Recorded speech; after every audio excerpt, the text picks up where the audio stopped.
Hello बच्चों, let's read the following question.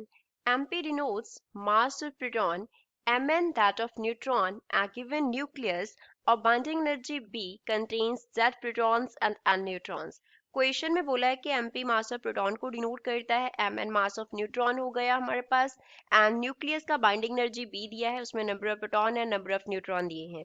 अब बोला क्या है, the mass M nz of the nucleus is given by m क्या है, n and z का फंक्शन है हमारे पास, तो ये क्या होगा हमारे पास. अब a से लेके b d तक हमारे पास 4 ऑप्शंस है.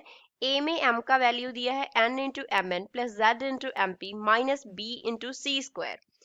b option n into M N plus z into M P plus b into C square, और n into M N plus z into M P minus b upon C square, और n into M N plus z into mp plus b upon c square.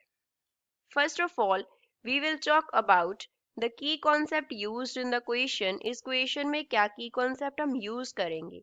Nucleus का binding energy हम लिखते कैसे हैं, पहले तो हमें वो मालूम होना चाहिए. बाइंडिंग एनर्जी को डिनोट करते हैं हम B से, एंड ये इक्वल होता है delta M into C square के. डेल्टा M जो है वो यहाँ पे डिनोट कर रहा है मास डिफेक्ट को. Delta M here denotes mass defect. C जो है ये डिनोट करता होता है स्पीड ऑफ लाइट को. We know that speed of light को हम C से डिनोट करते हैं. तो यहाँ से डेल्टा M अगर हम लिखें तो ये किसके इक्वल होगा, it will be equals to b upon C square होगा. अब डेल्टा M लिखते हैं पहले कि डेल्टा M क्या होगा हमारे पास, mass defect. Delta M mass defect होता है Z into M P plus N into M N minus हमारे पास यहाँ पे M होता है.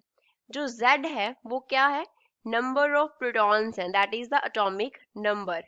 नंबर ऑफ प्रोटॉन्स होता है, that is atomic number. Means number of protons को अगर हम मल्टीप्लाई कर देते हैं मास ऑफ प्रोटॉन से, एमपी क्या दिया है, मास ऑफ प्रोटॉन दिया है, तो ये हमारे पास टोटल प्रोटॉन्स का मास हो जाता है. एन जो है वो हमें क्या दिया है, नंबर ऑफ न्यूट्रॉन्स दिया है, नंबर ऑफ न्यूट्रॉन्स दिया है. तो नंबर ऑफ न्यूट्रॉन्स के साथ mn को मल्टीप्लाई किया तो टोटल न्यूट्रॉन्स का मास आ गया. m जो है वो डिनोट करता है मास ऑफ न्यूक्लियस को. क्या दिया है क्वेश्चन में हमें, ये मास ऑफ न्यूक्लियस दिया है. हमने डेल्टा m के लिए रिलेशन निकाला that it is equals to b upon C square, and ये इक्वल किसके है, z into M P plus n into M N minus m that is given function of n and z.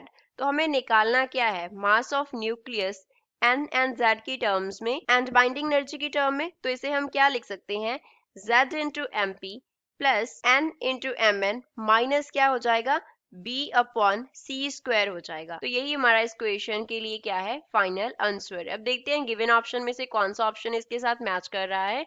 So the correct answer is option C.